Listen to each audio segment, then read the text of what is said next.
next guest is a Paralympic swim coach. Please welcome Mike Thompson. Mike, how are you? I'm great, man. Thanks for having me. Thanks for doing this. This is going to be a really, really great conversation. I have a good feeling. Mike, what is your story in pursuing a career in the sport industry and where you are today? So it's kind of complicated. It's a long way around getting to where I got to. I did a little bit of coaching in university, and as soon as that was done, it didn't really pay all that well. So I had to get a job. I had to move home to my parents' place and figure all that stuff out. So I was working in a lot of office jobs. I switched around quite a bit just because the 9 to 5 didn't really suit me. And I started trying to coach on the side, tried to volunteer for a number of things. And eventually I ended up in a position where a coach remembered who I was and had a recent Trillium grant that said they were going to pay a coach. So I was like, all right, well, twist my arm. I don't mind. So I was coaching part-time and working full-time in an office. And eventually I tried to transition the amount of work I was doing in the office to, 80% of my coaching work in the office and 20% of office work. And then the economy tanked and they were having to start let people go. And from my perspective, it made more sense for them to let me go because I was costing them a lot of money. I honestly wasn't doing that much work.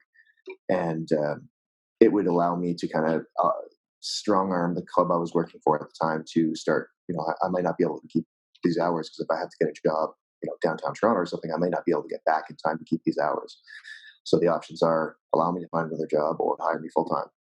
And they met and discussed and decided it was a good idea to hire me on full time. I was able to take my daughter at that time at a daycare and kind of be a part-time stay-at-home dad, part-time coach. And I loved that. I thought it was great. From there, we had some good success at the club I was working for at the time in Georgetown, Ontario. Did some good things. I moved then to try to get a little bit more experience at a larger club down in Oakville, which is the largest and probably most successful age group club in the country at that point.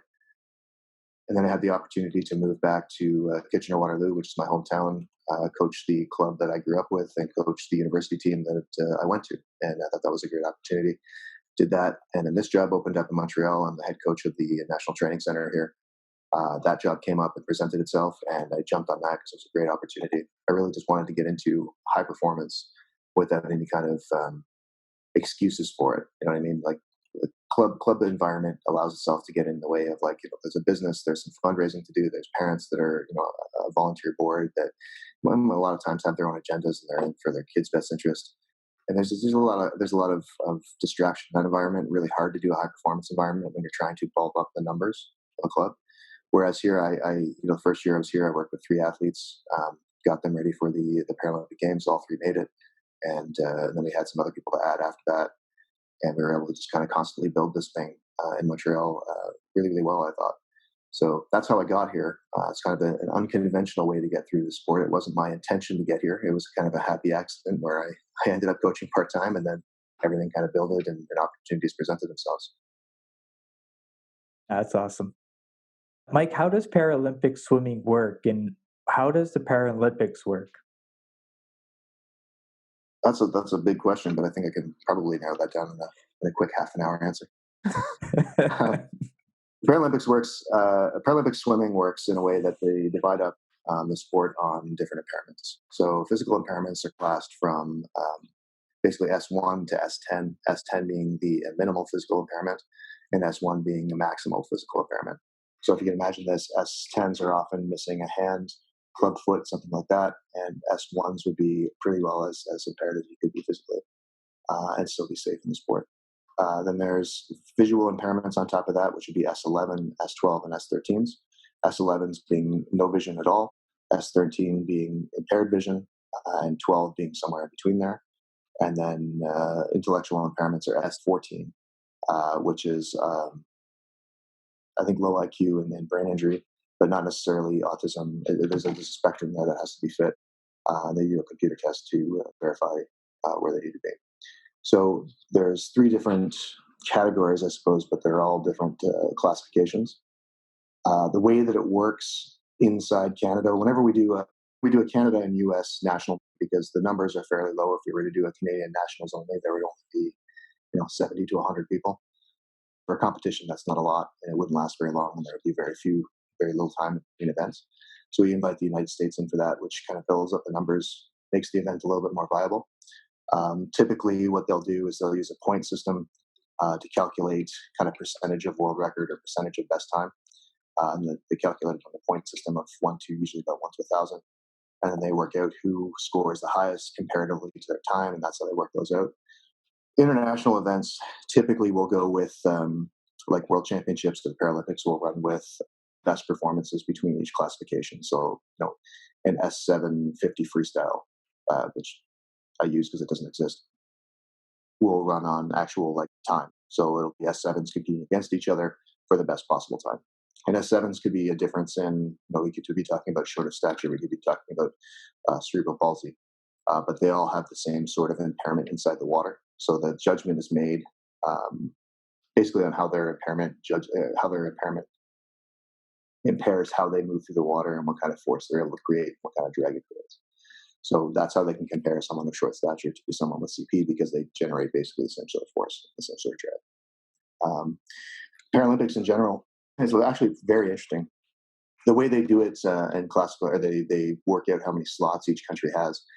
By winning an event in the Olympic side for Olympic trials, basically if you win an event, you get a spot to go to the Olympics, or you at least get nominated to go. Typically, you have to be under a certain time to do it. The U.S. never has that problem. Canada, and the girls' side, it does very well. And the guys' side, it's a little bit rougher. Usually, a guy that wins an event on the guys' side will be nominated to figure out if they have enough spots to take them. The way that it works on the Paralympic side is it's a lot more interesting.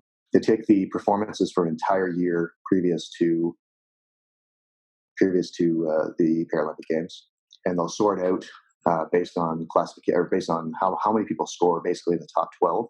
So it'll be like at World Championships, the people that come first and second automatically get their spot or get their country a spot to go to the Paralympic Games. And then after that, if you rank in the top five, I'll simplify this. If you rank in the top five, you get, let's say, 3/4 of a spot, let's say. Okay, and then if you're top 8, you're half of a spot, and if you're top 12, let's say you're a quarter of a spot. And they add up all those numbers towards the end of the year. So how many people actually land in that top 16 area? And then that's your number. So if all your fractions add up to 16, let's say, then that country gets 16 spots. And they're gender classified. So let's say they get 8 on the men's side and 8 on the women's side, which hardly ever happens. But if you get equal amounts, that's how many people you can send.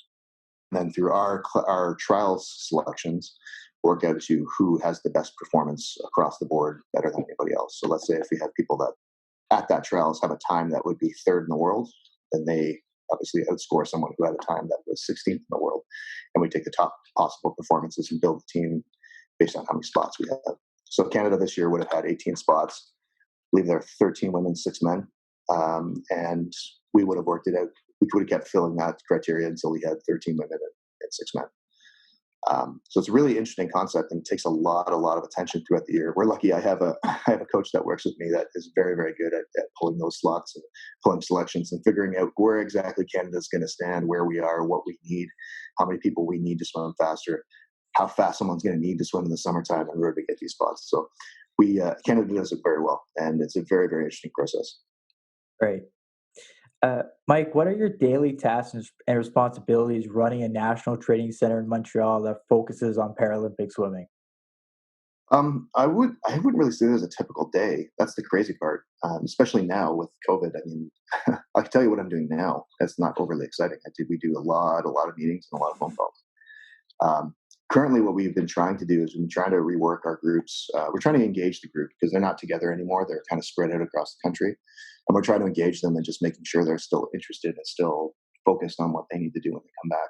So we spent a lot of time over the last little bit trying to revamp our mission and vision and values in our group, just to make sure that when we come back, everyone's kind of on the same page. Plus, we've recruited a couple of new athletes that weren't involved in the process the first time. So we tried to redo that. And on top of that, the other thing we're doing with our time right now is we're doing athlete meetings to try to tackle our gap analysis, which basically is, where the athletes want to be and where they are right now, and how do we address that gap. So we're doing a lot of in-depth scientific work with my team of integrated support workers. That's physiologists, biomechanics, physiotherapists, strength trainers, dietitians, everything. Trying to get everyone together to figure out what piece they can play in closing these gaps. And so it's a lot of meetings with athletes and a lot of meetings with IST staff to try to work that stuff out. On a daily basis, when I'm working on the pool deck with the athletes, basically we have 3 training sessions a day. We'll swim in the morning. We'll probably do some pre-pool work before we get in. Then we'll swim. After that, I usually have 2 or 3 meetings, either with athletes or with staff around the INS around various issues. Um, Usually do a strength training session sometime late morning, early afternoon, depending on the day. And then they'll get back in the water in the afternoon from 3 to 5. And we've worked it so it's basically a work day. They start at 8 in the morning, 7:45 in the morning, and they finish by 5, so that everyone's home in time for dinner. No one has to get up super early, and we can get everything done within business hours, which I think is great. It's a really really good environment to be able to do that, because most club teams start at usually about quarter after 5, 5:30 in the morning, and I'm just not a morning person, so this works out well for me. Neither am I, Mike, on some days. Neither am I. Walk us through a process of training a swimmer for the Paralympic Games and also the qualifications that you have as a swimming coach. I'll walk you through how we train the athletes. I mean, it's not that much different than what someone like Penny Alexiak would be doing in Toronto with Ben Tidley. The main goal and the key is to get to the other side of the pool as fast as you can, right? That's always the key. Just the added, I don't want to call it a disadvantage, just the added brain work, I guess, it's entailed, is that sometimes that person takes 76 strokes instead of the 28 that Penny would take, right? So we need to consider how much work that person is actually doing to cover the distance. So in a swim coach's mind, 50 meters is 50 meters and everyone has to do that. But in my mind, if someone's taking 76 strokes to get to the other side, they're working probably 2 or 3 times as hard as the person that takes 28 strokes, because they're longer and more efficient. Or if we have someone that can only use one side of their body to get to the other side of the pool, we need to consider that they're working a hell of a lot harder on one side than the other person is working 2 sides, because they have that advantage. Or someone that doesn't have a leg, for example, can't kick quite as well, so they have to balance differently. Or someone that's missing an arm is going to have some issues on entry and exit and pull pattern through the water. So there's a lot of little extra considerations to make, and I think that's kind of the interesting part of my job, is trying to figure out the best possible way to do something.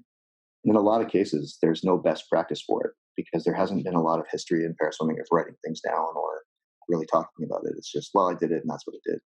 If you ever read Bob Bowman's book, Michael Phelps' former coach, he talks about training Jessica Long, who had no legs, and he talks about, the mistakes that he made about, yelling at her to kick harder and then realizing she could kick and felt really bad about it. But that's the extent of where most of those things go. It's usually the reflection of the coach, as opposed to what did I actually do about it and how did I actually make that person better. So it's really an interesting thing, and that's the reason that we're spending so much time right now with this gap analysis with our scientific team, because we need to figure out every single option, and we have to try things. We have to be willing to fail when we try things, because not everything's going to work and none of these things have been done before. So we do bounce around a lot of ideas with not just me, with the other coach that works here, Mike Eady, and with our biomechanists and with our physiotherapists and our physiologists, because everyone's got a pretty good idea of what the general best practices are, but everyone brings up a different angle to it.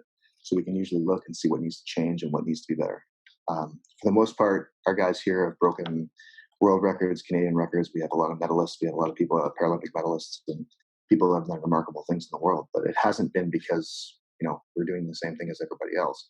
We're doing probably the same intensity as everybody else, but we're not doing the same thing as everybody else. And it just takes some trial and error to do that. In terms of my qualifications as a coach, I believe that we just kind of I'm a level 3 certified coach. I'm going through the advanced coaching certification right now. I've done a lot of work with On the Podium around this program they have called Canada Coach, which gives us a lot of opportunity to work with both the technical pieces around our jobs. They allow us to link up with people that will help us out. But I think the more important thing is they're helping us learn how to lead better.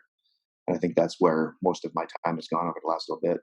In terms of qualifications, and it's more around, I think, the selection criteria for coaches. I think they previously used to select coaches that had athletes ranking high. And what we've done really well over the last few years is we've chosen coaches that are a really good fit for the Paralympic team or for the national teams. And typically they have worked out to be athletes. There are coaches that have 1 or 2 athletes on the team, so it makes a little bit of sense. But we've done a lot of work trying to qualify those coaches, going through these programs, helping them understand how to fit into a team, helping them understand how to communicate best with the athletes, how to communicate with the rest of the team, so that we don't have any egos that are prevailing over anyone else. I feel that on the Paralympic side, it's a little bit different than on the Olympic side, because on the Olympic side, there's a little bit more grace, a little bit more understanding. because they've done higher level things. So like the coach at Penny Alexiak is obviously respected as the coach at Penny Alexiak, whereas on the Paralympic side, the names aren't quite as big. So I think there's a little bit more. What can you show me as a coach, which I think is a little bit interesting. Does that answer your question? Yes. Yeah. Yeah, yeah, that was great. How are Swimming Canada and the training center helping the community during this challenging time? That's a good question. I think actually Swimming Canada is one of the best NSOs through this because we've done a lot of work on returning safely to the pool. And what I was mentioning to you before we came on air was that a lot of our focus is trying to do this right and do it safely, because we don't want to return to the pool and then have someone, two or three or four people get sick, having the outbreak, and then all of a sudden we're out and we don't know when we will be back in. And even our influence going to other NSOs and other sport, I think we've a lot of other sports have relied on us on how we're putting these documents together, how we plan on returning back to the pool, and what our protocols are. Personally, for me, we've decided to not go back to the pool quite yet. Pools here in Montreal aren't quite open yet. The INS has opened and has offered some pool space. What we've decided to do, because we have athletes that return to other places in Canada, is we've decided to not go back now. We're going to go back starting July 4th. And the reasoning for that is, I mean, the athletes coming from the other side of the country, if we ask them to book a flight tomorrow, it's going to be quite expensive. Or if we ask them to book a flight in 2 weeks, a little bit more affordable. But also, I want to see how things are going to shake out here. I have all the confidence in the world that INS is going to do this the right way. The question is whether or not there's anything that can be done to stop a really, really highly contagious disease that's going around. So the amount of sanitation that's happening there is great. The amount of space they've put together is great. But we just want to see what's going to happen. I don't want to have people fly back here, from Vancouver and then be stuck in Montreal because everything shuts down again. I want to give this time. There's no real rush. I don't think anyone's ever, after performing at a Paralympic championship or an Olympic championship for that matter, to go back and say, you know what, I wish I would have done one more week of work. I don't think that ever is the case. I think we can be a little bit more patient and make sure that it's the right time to go back when it's the right time. And from our decision making process and my decision making process with the athletes, I think we've made the right choice in that. So that's how I'm protecting my athletes right now. What Swimming Canada, what the training center is doing, I'll start with that, is we've been trying to engage the athletes a lot. We've been putting together weekly meetings, group meetings, just around the progress of what's happening, keep their minds at ease. We've been allowing them to meet with or actually encouraging them and allowing them to meet with our psychologists, with our team, just to make sure that everything's fine. Our strength trainer meets with them once a week to make sure that their strength needs are met. Our physiologist will meet with them as well and send them, a weekly update of what they should be doing that week. And we've been trying to get together as a team, not sport related, at least once a week. So whether that's a coffee meeting at 11 o'clock on Wednesdays that we hold on Zoom, where everyone comes together and talks about whatever is on their mind that's not sport related. That's our only rule, is no work talk. And we've held games nights, and some guys really like to play Smash Brothers, so I'll jump on the Switch and play with them as well outside. So that's what we're just trying to keep them engaged and trying to remind them that they're a community, that even though they're not seeing each other on a regular basis, when they do come back together, there's not going to be much more than 2 or 3 hours a day where you're not going to see these people. So we're trying to remind them of that, keeping them engaged as a community. As far as Swimming Canada goes, similar kind of thing. We've provided all the PSOs, the provincial sport organizations, to on how a safe return might look, giving them a lot of open-ended options of, this is what we suggest you do, but it might not fit your situation. You might be able to do that. But even with every single provincial organization, we've had meetings with the admin from every province. We've had a lot of talks with coaches individually. This has been a really good time, actually, for coaches in general, just to soak up as much information. Swimming Canada, Coaches of Ontario, every single organization I've ever seen has been sending through emails about free webinars, things to catch up on. So for coaches' perspective, Swim Canada's done a great job just trying to encourage and allow coaches to continue to learn in this period, because there's really not much else for them to do. And then from an athlete perspective, I think what we've been doing is just trying to help people understand how that return is going to look, trying to help them know that it's okay, that it's not going to be high performance probably right off the bat. It's not going to feel like that or look like that, because really what this is about is safety. And changing that paradigm of everything that everyone has to do has to be 100% great. In that first little bit on the return's about safety. The return's not about performance. And I think that's what we've been trying to instill and help people understand. And it seems like most people have got that message. And it's our hope that when everyone returns, I mean, first and foremost, that it'll be a safe way to do it. Nobody's going to end up sick. Nobody's going to end up in a situation where their pool has to close down. And certainly, we don't want a position where the whole sport or the whole country has to shut down again. We want to be the ones that can demonstrate that it can be done safely and it can be done the right way. And that's what we've been focusing most of our energy on the last little bit. So it's our hope that pools across the country will start opening in the next few weeks. We hope, and it's our primary hope that everyone gets back in safely. Um, and I think that's the best service that we can have to the community right now, other than just allowing everyone to continue their education and try to stay in shape and encouraging and keeping their goals on Tokyo 2020 happening in 2021 now. Like you mentioned that coaches have access to webinars and such with Swimming Canada. Have you learned anything? Yeah, actually, I ran one that'll be released on June 24th with Coaches of Canada and my coach, actually, Judy Riggi out of Calgary. Um, we did one just around like what this could possibly look like when we return to sport. And I think the biggest thing that I've learned in this period, and the biggest thought provoking questions that I've had are more around the socialization of what's going to happen. So, for example, a lot of people have lost jobs, right? There's a lot of people that just don't have work. And when these things start up again in September, when the school year starts up again, and typically that's when sports will start up again, there may be a situation where people just can't afford to come back. So how are you going to manage a small operation, a small club, for example, of 100 people, if 50% of your people lost their jobs and don't have the money to come back? How are you going to help those people? How are you going to show empathy and understanding to those people? But at the same time, how are you going to run a club with 50% less membership? And it's not fair to up your fees to the people that are coming back. It's just not going to work. So a lot of those things that I think haven't really been asked is what's this going to look like when the financial implications come? What's this going to look like when people are just completely demotivated after taking 4 months off and not really wanting to come back? I mean, I know a lot of coaches that are in that position right now where they've just been off for 4 months and they kind of liked it. I don't know if I want to go back.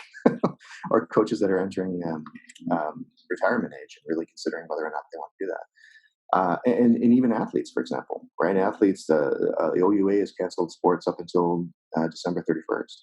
So OUA athletes that really had a whether it's their last year or their second last year, are considering now, well, I'm not going to have that year. So do I retire now or do I continue to do this? There's just a lot of questions going around. That's the biggest thing that I've learned is that there's really no central location to answer any of these questions. And we've never gone through anything like this before. It's completely foreign to everybody. So opening up conversations around what can we do and what's this going to look like? Not just what's it going to look like logistically, but what's it going to look like in terms of like how I operate with a parent, for example. A lot of coaches might be content with the my way or the highway, but that can't really be the way anymore because you really need those people to come back. You need to engage with those people. You have to help them understand why they should come back and what's in it for them to come back and what the importance is. It can't be if you're going to come back, it's going to be my way. You're going to do it this way, and we're all going to do this. That's just not the way anymore. I don't think. I think we need to be a lot more empathetic. So that's the interesting thing for me, and I think that's the biggest piece that I've learned is um, there's a lot of insecurity right now, and it may not come to the surface. There might be a little bit of pride getting in the way. People might not want to admit that they don't have the money, they don't have the time, they're not really sure how they're going to make it work. And I think that's going to be an odd thing that's going to encounter. So hopefully, the webinar that I did with Judy, I hope will help people start thinking about those questions and what that might look like.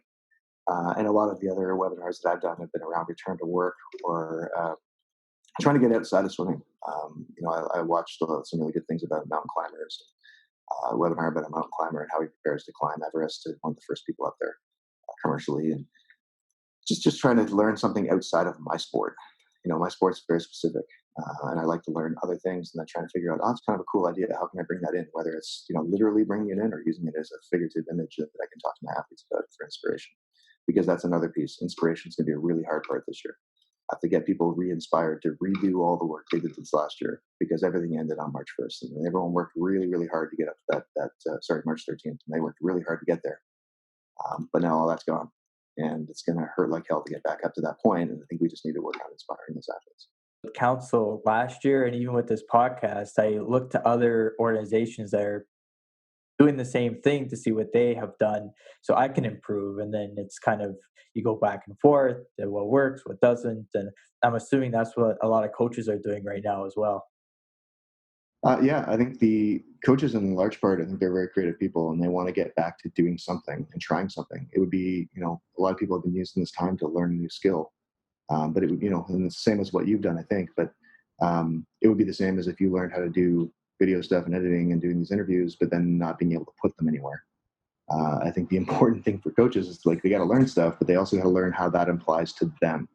So it's not quite the same as like writing down something and then just literally applying it, or just putting it in the back of your bank. I think most people want to try new ideas and see how that works before they move on to something new. So I think there's almost a limit, like a fuel tank size, if you will, of how much people can actually learn before they have to use that information, before it just kind of like stales out and doesn't get to use. So a lot of coaches have been trying stuff and learning new stuff. It's just a matter of whether they can put it into practice. And I think that's what everyone's waiting for. It's either too much information and people are getting just overwhelmed and not going to be able to use any of it, and they'll go back to their comfort zone. And there's a new group of people that are really using this information and just can't wait to get back and try something. And I think that's the big motivator right now is just how much longer till I can try this information that you're giving me.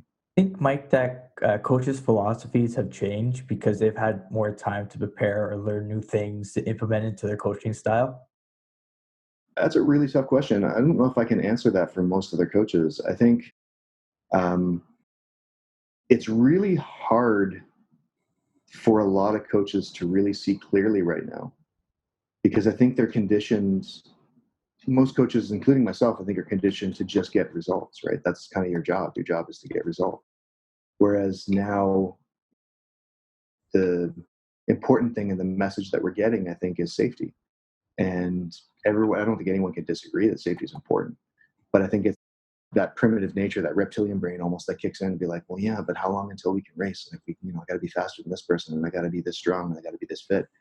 Um, so I think there's that's the weird thing right now, and that philosophy piece is that your philosophy has to change to safety, but at what point does it switch back to being performance based? I think one of the things that I got lost in last year, we had a lot of distractions coming out of World Championships and a Paralympic year last year. One of the things that I lost was the scientific measure and the gap analysis piece. I wasn't quite honestly, I didn't do the best job I could. Um, so in a way, I'm almost thankful that we get a redo. I don't think a lot of athletes would say the same thing, but I think from my coaching perspective, I think a lot of these distractions are finished. They'll go away, and we'll have a clean slate this year. Um, so I'm looking forward to that, and I think my coaching philosophy really hasn't changed. It's always been athlete centric and athletes first, performance second. So this really doesn't change much for me. But I think going back, anyone that works for a club, any coach that works for a club team, and that's not just swimming specific. I mean, that's hockey teams, basketball teams, everything. I think people just need to be more empathetic to what happened here, because I think this is going to be a game changer for a lot of people, and not just for a lot of athletes, for a lot of people. The world has changed. It's become a little bit of a scarier place to come back to sport for some people.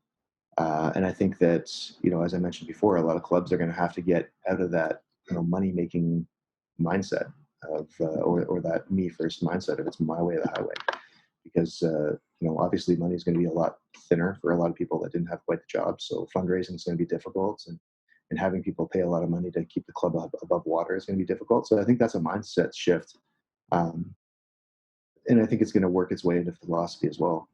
Coaches are going to need to understand the importance of what people bring to the team, as opposed to dollar signs, or just another person that I can make into someone great. I think they really have to shift that mindset into what athletes can bring to a team, as opposed to what I'm bringing to a team and why athletes want to work with me. That makes sense. Mike, thank you for doing this. Really great conversation with you to learn about Paralympic swimming and your national training center. And the last word is yours, but I just want to thank you for doing this because I learned a lot, and I hope viewers and listeners also learn as well.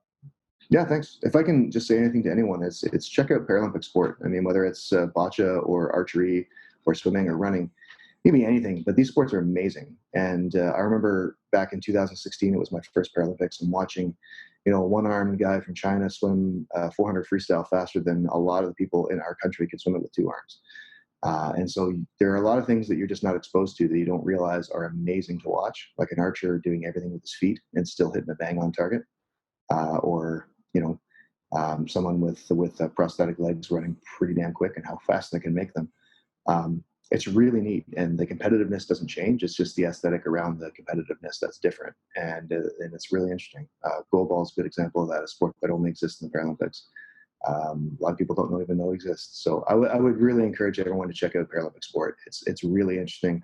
It's what got me into high performance sport, and it's honestly made me a much better coach, and it's made my life a lot more exciting paying attention to these things. So check it out if you can. And there's no better way to end on than that. Thank you, Mike and Mike Thompson, everybody. Thanks, Vince.